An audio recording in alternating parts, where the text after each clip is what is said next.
लौट रही थी, रवि ने अपना ट्रैक्टर रोका। राधा, उसकी आवाज भारी थी। मैं जानता हूँ तुम भी वही चाहती हो जो मैं चाहता हूँ। मैं कांप गई। रवि, कोई देख लेगा, मैं विधवा हूँ। भाड़ में जाए दुनिया। रवि ने मेरा हाथ पकड़ लिया। उसकी हथेली बहुत सख्त और गर्म थी। आज रात गांव के बाहर वाले पुराने पीपल के पेड़ के नीचे आ जाना। वहां कोई नहीं आता।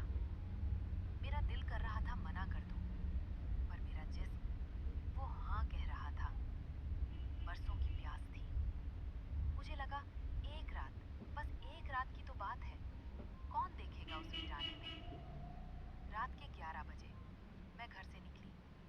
मैंने सफेद साड़ी नहीं, अपनी शादी वाली एक लाल साड़ी पहनी थी, जिसे मैंने संदूक में छिपा रखा था।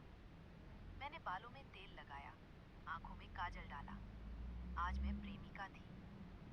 गांव के बाहर शमशान के पास वो पीपल का पेड़ था। लोग कहते थे वहां भूत रहते थे, पर आज मुझे भूतों का डर नहीं था। मुझे अपनी आग बुझानी थी। रवि वहां पहले से खड़ा था। अंधेरे में उसकी बीड़ी की चिंगारी चमक रही थी। मुझे देखते ही उसने बीड़ी फेंक दी। राधा, वो मेरी तरफ बढ़ा। मैं ठिठक गई। वहां अजीब सा सन्नाटा था। सिर्फ सूखे पत्तों के उड़ने की आवाज थी। डर लग रहा है रवि, मैंने कहा। डरो मत, आज सिर्फ मैं हूं और तुम हो, रवि ने कहा। उसने मुझे पीपल के पेड़ के मोटे तने की ओट में खींच लिया। वहां बहुत घना अंधेरा था। उसने मुझे पेड़ से सटा दिया। उसका शरीर मेरे शरीर पर दबाव बना रहा था। आज बहुत कयामत लग रही हो, उसने फुसफुसाया और मेरे माथे को चूमा। फिर उसके हाथ मेरी कमर पर रेंगने लगे। मेरी सांसें तेज हो गई। रवि, मेरे मुंह से आह निकली। उसने मेरा पल्लू कंधे से गिरा दिया। हवा ठंडी थी, पर उसका स्पर्श अंगारे जैसा था। उसने मुझे जमीन पर बिछाए अपने गमछे पर लिटा दिया। हम दोनों एक दूसरे में खो गए। हमें दुनिया की कोई सुध नहीं थी। वो मेरे ऊपर था, उसका पसीना मेरे चेहरे पर गिर रहा था। हमारी सांसें एक दूसरे से टकरा रही थी। ये वो पल था जब हम अपनी हदों को पार कर रहे थे। रवि ने मेरा ब्लाउज खोलने के लिए हाथ बढ़ाया। मैं भी उसे रोकने की बजाय उसे अपनी ओर कस रही थी। माहौल इतना गर्म था कि लग रहा था सूखी घास में आग लग जाएगी। हम उस काम में इतने मग्न थे कि हमने ध्यान ही नहीं दिया कि हमारे ठीक ऊपर पीपल की घनी डालियों के बीच कुछ हिल रहा है। तभी अचानक मेरे नंगे कंधे पर कुछ टपका। मुझे लगा बारिश की बूंद है। मैंने उसे नजरअंदाज किया और रवि को चूमती रही। फिर से एक और बूंद, इस बार मेरे गाल पर। वो पानी नहीं था, वो कुछ गाढ़ा, चिपचिपा और लिसलिसा था। मैंने अपना हाथ गाल पर फेरा। बदबू आई। ये बारिश नहीं थी, ये लार थी। जैसे कोई जानवर या कोई इंसान ऊपर से हम पर राल टपका रहा हो। मेरी रूह कांप गई। मेरा नशा एक पल में उतर गया। मैंने रवि को धक्का दिया। रवि, रुको, ऊपर कोई है। दोस्तों, सोचिए, उस हालत में जब आप किसी के साथ बेहद निजी पल में हो और आपको पता चले कि आपके ठीक ऊपर बैठकर कोई आपको देख रहा है और राल टपका रहा है, तो क्या बीतेगी। मेरे तो प्राण सूख गए थे। क्या वो कोई भूत था या कोई दरिंदा। अगर आपको भी जानने की उत्सुकता है कि उस पेड़ पर कौन था, तो जल्दी से इस वीडियो को लाइक कर दीजिए। आपका एक लाइक मुझे इस खौफनाक सच को बताने की हिम्मत देगा। रवि हड़बड़ाकर उठा। क्या हुआ? रवि, ऊपर कोई है। मैंने कांपते हुए ऊपर इशारा किया। रवि ने अपनी टॉर्च जलाई और ऊपर पेड़ की तरफ मारी। रोशनी पड़ते ही हमें दो चमकती हुई आंखें दिखी। वो कोई जानवर नहीं था, वो एक इंसान था। एक आदमी पीपल की सबसे निचली डाली पर ठीक हमारे ऊपर बैठा था। उसके हाथ में एक मोबाइल फोन था, जिसका कैमरा हमारी तरफ था।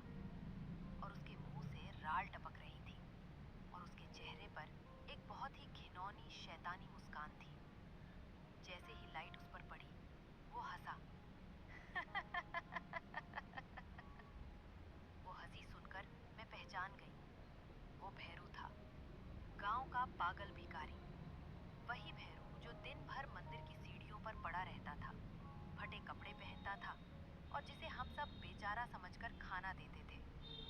हम सोचते थे वो मंदबुद्धि है, पर आज उसकी आंखों में पागलपन नहीं था। उसकी आंखों में एक शातिर शिकारी था।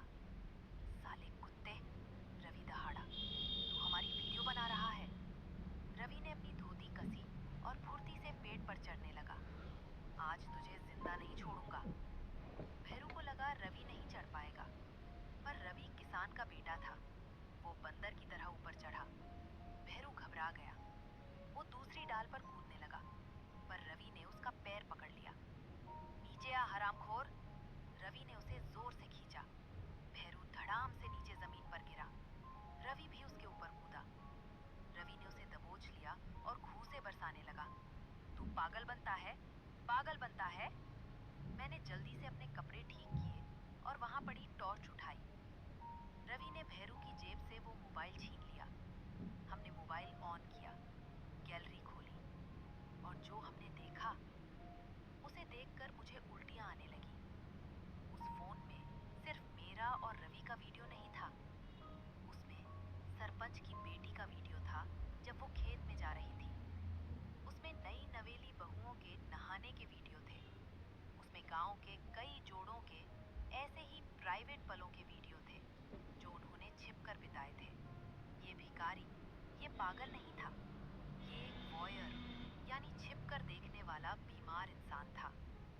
ये दिन भर भीख मांगता था और रात को इस पेड़ पर या घरों की छतों पर चढ़कर लोगों के जिस्मानी पलों को रिकॉर्ड करता था और फिर अकेले में उन्हें देखकर अपनी हवस मिटाता था। आज हम इसके जाल में फंस गए थे। भैरू खून थूकते हुए हंसा। मार लो, जितना मारना है मार लो, पर ये फोटो तो अभी इंटरनेट पर चढ़ गई होगी। सुबह तक पूरा गांव देखेगा कि विधवा राधा कैसे टांगे फैलाकर लेटी थी। उसकी धमकी ने मेरे अंदर के डर को गुस्से में बदल दिया। रवि का हाथ रुक गया। क्या बक रहा है? मेरे पास एक और फोन है, मैंने अपने दोस्त को भेज दिया है। भैरू झूठ बोल रहा था या सच, हमें नहीं पता था, पर हम रिस्क नहीं ले सकते थे। अगर ये बात बाहर निकली तो रवि का तो कुछ नहीं बिगड़ेगा, पर मुझे गांव वाले डायन घोषित करके मार डालेंगे। मेरी इज्जत, मेरा सब कुछ खत्म हो जाएगा।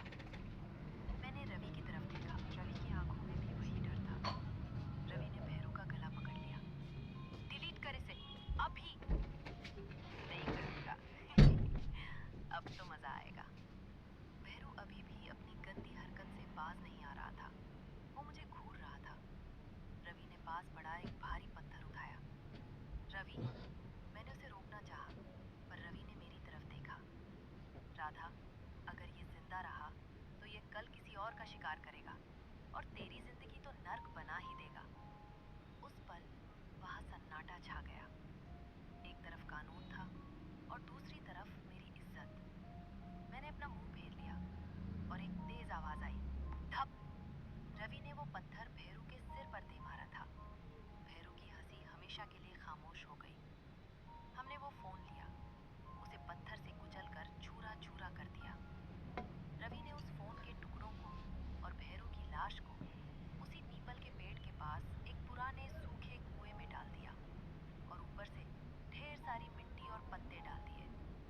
उस रात हमने अपनी हवस के चक्कर में एक पाप किया था और उस पाप को छिपाने के लिए एक और पाप। हम घर लौट आए।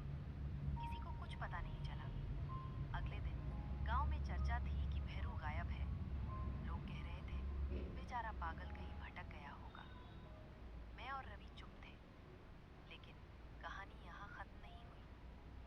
आज सुबह जब मैं कुएं पर गई तो वहां दीवार पर वो तस्वीर नहीं थी। वो तो मेरा वहम था, सुबह का सपना, लेकिन वो सच होने वाला था।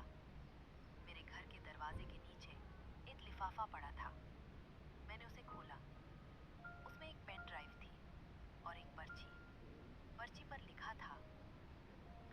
मर गया।